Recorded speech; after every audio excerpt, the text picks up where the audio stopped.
Hi ಸ್ನೇಹಿತರೆ, ಹೇಗಿದ್ದೀರಾ? ಚೆನ್ನಾಗಿದ್ದೀರಾ? ಐ ಹೋಪ್ ನೀವೆಲ್ಲರೂ ಕೂಡ ತುಂಬಾ ಚೆನ್ನಾಗಿದ್ದೀರಿ ಅಂತ ಅನ್ಕೊಳ್ತಾ ಇದ್ದೀನಿ. ಮೊಟ್ಟ ಮೊದಲನೆಯದಾಗಿ ಸ್ನೇಹಿತರೆ, ಕಂಗ್ರ್ಯಾಚುಲೇಷನ್ಸ್ ಟು ಟೀಮ್ ಇಂಡಿಯಾ ಅಂತ ಹೇಳೋದಕ್ಕೆ ಇಷ್ಟಪಡ್ತೀನಿ.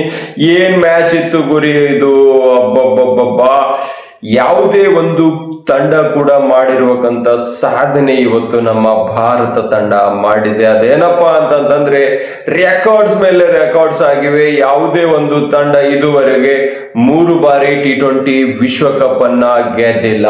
ಎರಡನೆಯದು ಬ್ಯಾಕ್ ಟು ಬ್ಯಾಕ್ ವಿಶ್ವಕಪ್ ಅಂತೂ T20 ವರ್ಲ್ಡ್ ಕಪ್ ಅಲ್ಲಿ ಗೆದ್ದೇ ಇಲ್ಲ. ಇದು ಮಾಡಿರುವಕ್ಕಂಥದ್ದು ನಮ್ಮ ಭಾರತದ ಪುರುಷರು. ಮೂರನೇದಾಗಿ ಹೋಮ್ ಗ್ರೌಂಡ್ ನಲ್ಲಿ ಯಾವ ದೇಶ ಹಾಸ್ಟ್ ಮಾಡುತ್ತೆ ಅದು ಕೂಡ ವಿಶ್ವಕಪ್ ಗೆದ್ದಿಲ್ಲ. ಆದ್ರೆ ಎಲ್ಲವನ್ನು ಮಾಡಿ ತೋರಿಸಿರುವಕ್ಕಂಥದ್ದು ನಮ್ಮ ಭಾರತ ತಂಡದ ಆಟಗಾರರು. ಏನ್ ಮ್ಯಾಚ್ ಇತ್ತು ಗುರು ಇದು! ನ್ಯೂಜಿಲೆಂಡ್ ಅವರು ಟಾಸ್ ಅನ್ನ ಗೆಲ್ತಾರೆ. ಟಾಸ್ ಗೆದ್ದಾದ್ಮೇಲೆ ಅವ್ರದ್ದು ಆಯ್ಕೆ ಮಾಡ್ಕೊಳ್ತಾರೆ ಬೌಲಿಂಗ್ ಅಂತ. ಮೊದಲೇ 2 ಓವರ್ ಚೆನ್ನಾಗಿ ಮಾಡ್ತಾರೆ ಬೌಲಿಂಗು. ಅದು ಏನು ಯಾವಾಗ ಲಕ್ಕಿ ಫರ್ಗ್ಯೂಸನ್ಗೆ ಬಾಲ್ ಕೊಡ್ತಾರೆ, ಅಲ್ಲಿಂದ ಚಾಲು ಆಯ್ತು ನ್ಯೂಜಿಲೆಂಡ್ ಅವರ ಹಣೆ ಬರಹ. ಏನ್ ಗುರು, ಏನ್ ಸಂಜು ಸ್ಯಾಮ್ಸನ್ ಬ್ಯಾಟಿಂಗ್ ಮಾಡಿದ್ರು.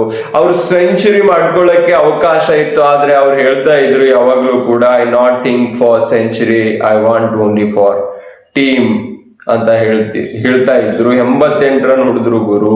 ಹುಡಿಬಡಿ ಆಟ ಯಾವ ಲೆವೆಲ್ಗೆ ಹೊಡೆದ್ರು ಅಂತಂದ್ರೆ ಅಬ್ಬಬ್ಬಬ್ಬಬ್ಬಾ. ಇವ್ರು ನ್ಯೂಜಿಲೆಂಡ್ ಅವ್ರ ಮ್ಯಾಚ್ ಸೋಲೋದಕ್ಕೆ ಕಾರಣನೇ ಸಂಜು ಸ್ಯಾಮ್ಸನ್ ಇನ್ನಿಂಗ್ಸ್ ಆಗಿರ್ಬೋದು. ಅದೇ ರೀತಿಯಾಗಿ ಅಭಿಷೇಕ್ ಶರ್ಮಾ ಏನ್ ಚಿಚ್ಚಿ ಬಿಸಾಕಿ ಬಿಟ್ಟಿದ್ರು. ಅಬ್ಬಬ್ಬಬ್ಬಬ್ಬಾ, ನೋಡಿದ್ರೆ ನನಗೆ ಭಯ ಆಗ್ತಾ ಇದೆ. ಆ ರೀತಿಯಾದಂತಹ ಬ್ಯಾಟಿಂಗ್ ಅನ್ನ ನಮ್ಮ ಅಭಿಷೇಕ್ ಶರ್ಮಾ ಅವರು ಆಡಿದ್ದಾರೆ. ನಂಬರ್ 3 ಅಲ್ಲಿ ಬರ್ತಾರೆ ಇಶಾನ್ ಕಿಶನ್ ಪಾರ್ಟಿ ಜಾಯಿನ್ ಆದ್ಮೇಲೆ ಯಾವ ರೀತಿ ಹೊಡಿತಾ ಇದ್ರು ಅಂತಂದ್ರೆ ಅಬ್ಬಬ್ಬಬ್ಬಾ, ಯಾರು ಕೂಡ ಬಂದವರಂತೂ ಸುಮ್ಮನೆ ಕೂತು ಹೋಗ್ತಾನೆ ಇರ್ಲಿಲ್ಲ. ಎಲ್ಲರೂ ಕೂಡ ಹುಡಿಯೋದೇ ಸ್ಟಾರ್ಟ್ ಮಾಡ್ತಾ ಇದ್ರು. ಅದಾದ್ಮೇಲೆ ನಮ್ಮ ಸೂರ್ಯಕುಮಾರ್ ಯಾದವ್ ಬರ್ತಾರೆ. ಅದೇನೋ ಹಿಂಗ್ ಹುಡಿಲಕ್ ಹೋಗ್ತಾರೆ, ಅದ್ರ ಔಟ್ ಆಗ್ತಾರೆ. ಅದೆಲ್ಲ ಏನೋ ಮ್ಯಾಟರೇ ಆಗೋದಿಲ್ಲ. ಅಂತಿಮವಾಗಿ ಶಿವಮ್ ದುಬೆ ಬರ್ತಾರೆ, 22 ರನ್ ಹೊಡಿತಾರೆ 6 ಬಾಲ್ಗೆ. ಅದಾದ್ಮೇಲೆ ಭಾರತ ತಂಡ ಮತ್ತೊಮ್ಮೆ 250ರ ಗಡಿ ದಾಟುತ್ತೆ. ಇದು ಎಲ್ಲ ಟಾರ್ಗೆಟ್ ಅನ್ನು ಬೆನ್ನ ಹತ್ತಬೇಕಾದಂತ ಸನ್ನಿವೇಶ ನ್ಯೂಜಿಲೆಂಡ್ಗೆ ಬರುತ್ತೆ. ಆದ್ರೆ ನ್ಯೂಜಿಲೆಂಡ್ ಅವರ ಆಟ ಭಾರತದ ಮುಂದೆ ನಡೀಲಿಲ್ಲ. ಅವ್ರಿಗೆ ಹೋಪ್ ಇರೋದು ಅಷ್ಟೇ, ಅವರು ಓಪನರ್ಸ್ ಗಳು ರನ್ ಹೊಡಿಬೇಕಂತ. ಆದ್ರೆ ಒಬ್ರು ಏನೋ ಹೊಡಿದ್ರು. ಆದ್ರೆ ಫಿನ್ ಎಲೆನ್, ವರುಣ್ ಚಕ್ರವರ್ತಿ ಬಾಲ್ಗೆ ಹೊಡೆದಾಗ ಅದು ಬೌಂಡ್ರಿ ಕ್ರಾಸ್ ಮಾಡೋದಿಲ್ಲ, ಸೀದಾ ಕ್ಯಾಚ್ ಔಟ್ ಆಗ್ತಾರೆ. ಅಲ್ಲಿಂದ ನ್ಯೂಜಿಲೆಂಡ್ ಅವರ ವಿಕೆಟ್ ಗಳ ಪತನ ಶುರು ಆಗುತ್ತೆ. ಜಸ್ಪ್ರೀತ್ ಬುಮ್ರಾ ಬೌಲಿಂಗ್ ಬರ್ತಾರೆ. ಅವ್ರು ಹಾಕಿದ್ ಒಂದೇ ಒಂದು ಬಾಲ್ ನಲ್ಲಿ ಸಚಿನ್ ರವೀಂದ್ರ ಅದೇನೋ ಹೊಡಿಲಕ್ ಹೋಗ್ತಾರೆ, ಅದು ಕ್ಯಾಚ್ ಔಟ್ ಆಗ್ತಾರೆ. ಅದಾದ್ಮೇಲೆ ಏನು ಕೂಡ ನ್ಯೂಜಿಲೆಂಡ್ ಅವರು ಉಳಿಲಿಲ್ಲ. ಒಂದೇ ಓವರ್ ನಲ್ಲಿ 2-3 ವಿಕೆಟ್ ಅನ್ನ ತೆಗೆದುಕೊಡ್ತಾರೆ ಜಸ್ಪ್ರೀತ್ ಬುಮ್ರಾ. ಮೊದಲು ಜೇಮಿ ನಿಶಮ್ ಆಗಿರ್ಬೋದು, ಮತ್ತೆ ಮಾರ್ಟ್ ಹೆನ್ರಿ ಆಗಿರ್ಬೋದು.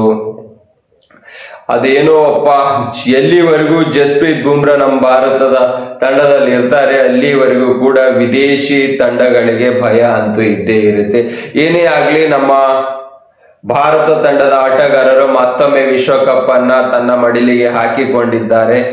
ಇದರಲ್ಲಿ man of the tournament award ಸಿಕ್ಕಿದೆ ನಿಮ್ಮೆಲ್ಲರ ನೆಚ್ಚಿನ ಆಟಗಾರ ಆಗಿರುವಕ್ಕಂತ ಸಂಜು ಸ್ಯಾಮ್ಸನ್ ಅವರಿಗೆ. ಕ್ರಿಕೆಟ್ ಕ್ರೇಜ್ ಬೆಳಿತಾನೆ ಹೋಗುತ್ತೆ.